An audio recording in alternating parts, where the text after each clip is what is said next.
What's up, tribe? How you guys doing? Go ahead and hit that subscribe button. I hope you like this video. So, the Soul Train Awards happened last night, okay? And I'm going to say this. Well, I'm going to just go through what had happened, and then we'll talk about how I felt about what had happened, okay? Okay.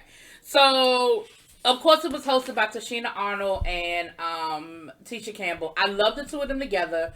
You can definitely tell they are friends in real life. They have talent in real life. Um, and so I love them. I love them hosting the show. I love them together. Um, the show had a different vibe this year for obvious reasons. We have COVID and all that other stuff going on. And so it was a very intimate um setting.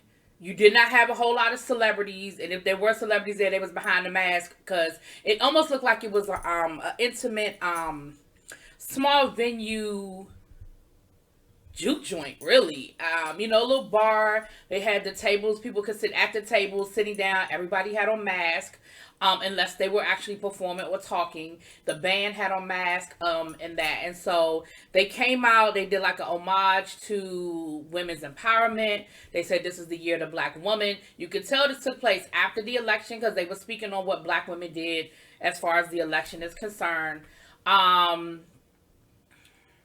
So that was good. I did appreciate that. We got a chance to hear them sing. They did a little choreo, even though poor Tisha Campbell said she hurt her ankle during the opening act, honey, and she was walking around with a cane for the rest of the episode, but it was a bedazzle cane, honey. It was cute, okay?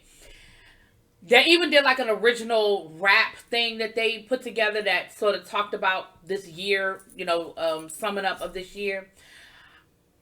I'm going to say this, though. I didn't like either one of their opening number outfits. I didn't. I don't think either one flattered them very well. Tisha Campbell, you could tell, has, because, she had picked up the weight after she had her babies and she had lost the weight. And it looks like she's picking up the weight again, which, hell, who am I to talk, child? We all picking up COVID weight, and it is what it is. I'm not saying that in a bad way because I don't want nobody to be like, oh, you mean she's picking up weight? I'm just saying the outfit that she had on, I don't think flattered. I think it brought more attention to it than flattering. Because she ain't big. She's not a big woman. I mean, don't get me wrong. I don't think she's fat. She's just thicker than a knuckle. Right? And so, that part of it, I didn't think it flattered her. Let me just say that. I think I went all the way around Robert's Bond to just say I don't think the outfit flattered her. And there was a lot going on with the outfit. I mean, it was leather, it was fur, it was leggings, it was a skirt. It was a lot. It was a lot going on with it. But I did love the opening number. I thought it was cute. They had the young girl, I think she went viral for singing. They had her on there singing Mary J. Blige. What else had went down? Of course, they did the whole Savage thing. That's just the viral TikTok dance of the year, child. Everybody gonna be doing the Savage thing, child. So we had that. So I thought that was cute. All right. Then the first performance of the night we had was Brandy.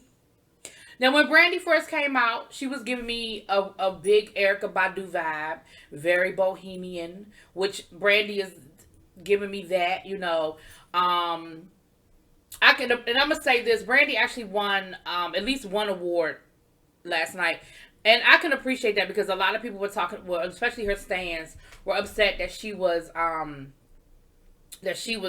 snubbed in the Grammys. But she got the recognition from her people. B7 was a very personal album for her, whether you are a Brandy fan or not. It was a very personal album. Brandy hadn't been around in a minute, so you got a chance to see Brandy.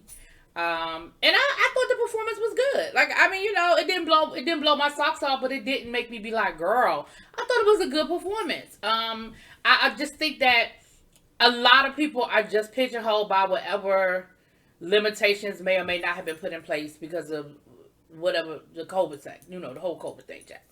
Now, the first award was given out by Brandy and Amon, Mercedes and Uncle Clifford from, P-Valley, and so it just goes to show you that pop culture of our black culture, it just goes to show you that P-Valley has seeped into our black consciousness as a show. You know what I'm saying? Like, you're not gonna see them giving an award because of P Valley anywhere else other than BET Soul Train Awards. You know what I mean? Maybe the NAACP Awards. So once again, that's why these shows are important, because they celebrate us. Anyway, I'm not gonna get on my soapbox. I'm gonna just keep that one going. Then we had a performance by Jasmine Sullivan. And let me tell you something. Jasmine Sullivan is somebody who I have loved. I mean, I'm not going to say I'm the biggest Jasmine Sullivan stan. I can't sit here and tell you everything she's ever done in her life. But I have definitely been a fan since some Lions and Tigers and Bears, okay? Jasmine Sullivan, I think, has a new project coming out. And Jasmine Sullivan looks good, honey. She done lost a little weight, you know. And her performance was pre-recorded, but it had like a whole video vibe to it. It was like a 1960s theme where she's a performer. On her dressing room, it said, you know, colored performer or something. So that lets you know where we were in the timeline of our history.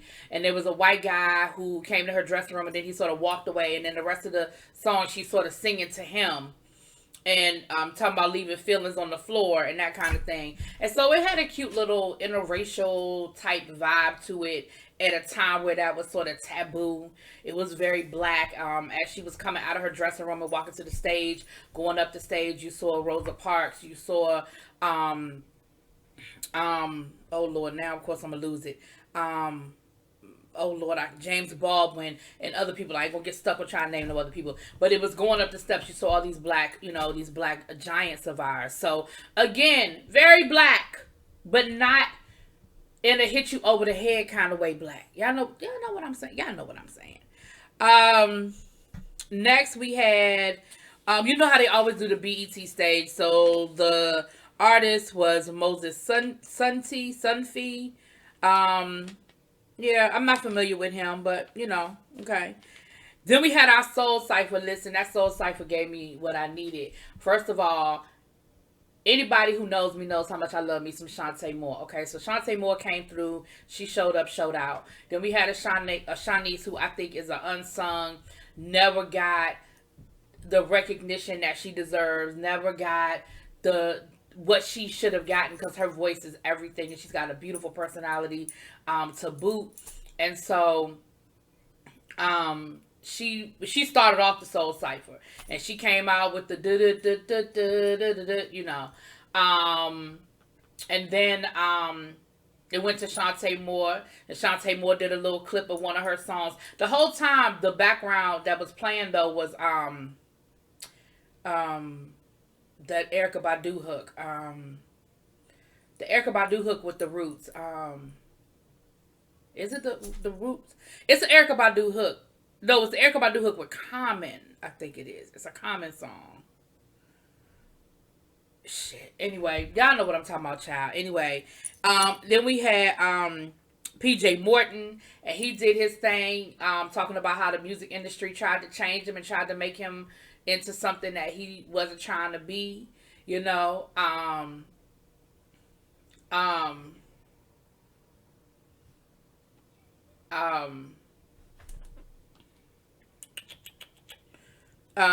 Yeah. And then we had Stokely Carmichael, who, listen, y'all talk about Pharrell all the time. What witch did Stokely Carmichael make a wish, a promise to? Because when I tell you that Stokely Carmichael, baby, okay? Stokely Carmichael looked, I feel like he looked younger. Okay, but of course he gave us a little pretty brown eyes. And then at the end, they did a little harmonizing off of the song that had been playing in the background the whole time, which of course now I can't remember. It's the Common song. I know y'all gonna tell me in the comments. We had a performance by her. She gave us a little something we could feel. She gave us a little something we could feel. Oh, and going back to that Soul Cypher, baby. When I tell you that Shantae Moore and Shanice at the end of that thing was hitting them upper registers, because we know Shantae Moore got it. If you listen to any of Shantae Moore's music, she lets you know that she can hit that upper register. Okay, we know she got it. And we definitely got it from Shanice, whether you knew she had it or not, child. Then we got a chance to see a clip from a movie that's coming up called Sylvia's Love. It looks like it's going to be a really cute movie. It's going to be on Amazon Prime. And one of the stars is Kerry Washington's husband. I'm not Namdi. I'm not gonna sit here and mess up that man's name. I mess up Mary and Joe, so I know I'm gonna mess that man's name up. But he's actually, he was a professional football player, and after leaving football, he went into acting, and he's actually been doing. He was on Broadway before COVID. He was starring in A Soldier Story, the movie version of it, but it was originally a play.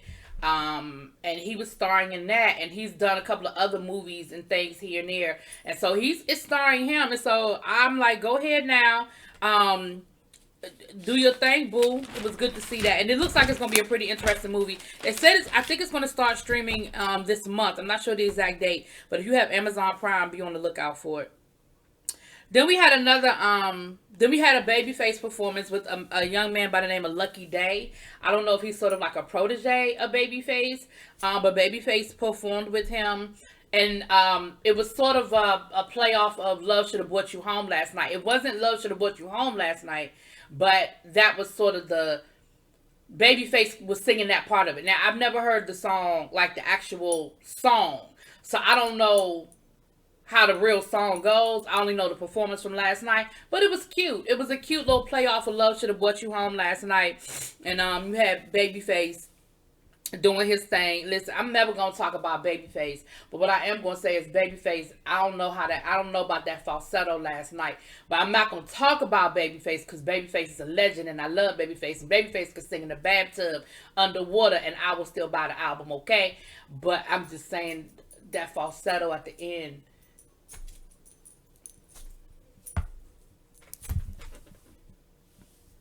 Then we had okay, now here's the thing I want. Okay, we had CeeLo.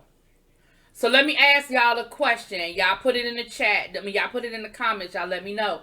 Is CeeLo out of punishment? He's off punishment. He's out of timeout. We not mad at CeeLo no more about the rape comments. He good now? He good. Okay? Because CeeLo was performing last night. Now, as a native DC-tonian, okay? I'm not a Washingtonian, I'm a native DC-tonian, okay? He did a go-go song called Baby Don't Go-Go.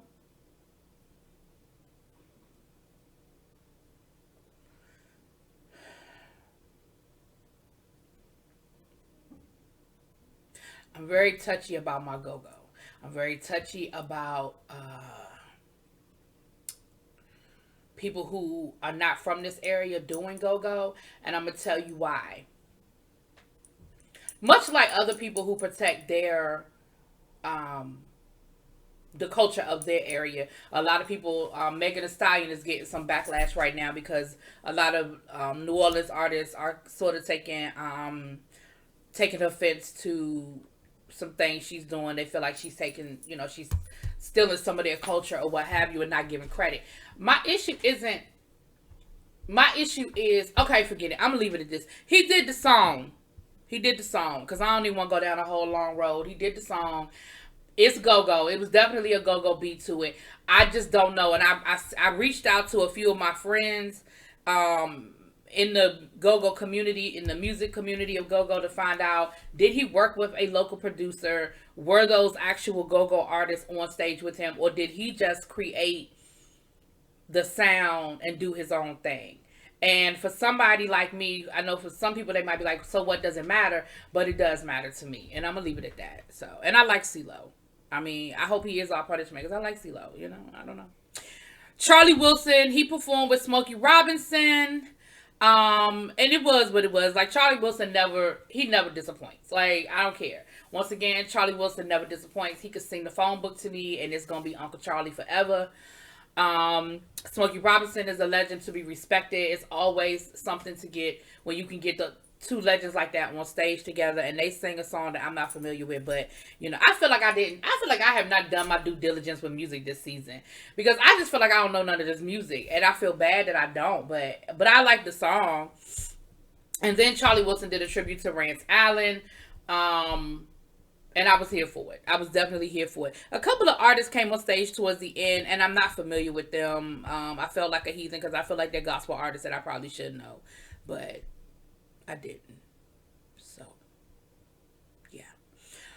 Then we had a few more artists on the BET. They used to call it the BET stage, sound stage, or whatever, but I guess they're like the spotlight or whatever. A Snow, Allegra. Oh, actually, no, she wasn't on the stage. She performed the whole song. I just wasn't familiar with her. She from LA by way of Switzerland, I think it was. I mean, song ain't do a whole lot for me, but it was okay. And then we had Ella Nicole, who was an artist on the sound stage. So we got a little snippet of her. I like what she was giving. I like what she was bringing. Then we had the Lady of Soul Award. It was presented to Monica this year, and it was presented by her. Now, let me say this. I liked everything about what Monica did last night, except for one thing. We'll get to that in a second. I liked everything about what Monica did last night. Monica looked good. I love that outfit. Monica, she always gives it to me. Other than them white sandals, Monica usually don't get it wrong, okay? When it comes to fashion. I enjoyed it. I absolutely enjoyed it. She gave us a good medley of all of her greatest hits. Well, not all, but the fan favorites. She gave us a good medley. She gave us her new song, Trenches. And I like the way she mixed it in with her old song, so it didn't she didn't leave us on a new single that a lot of people may or may not know, right? She blended it in. Her acceptance song was great. I appreciated her. Her acceptance speech was really, really nice. Monica gave me what I needed, okay? I appreciated it. I think BET, and let me be clear when I say this, I don't know what conversations took place behind the scenes. But I do feel like BET missed an opportunity. You had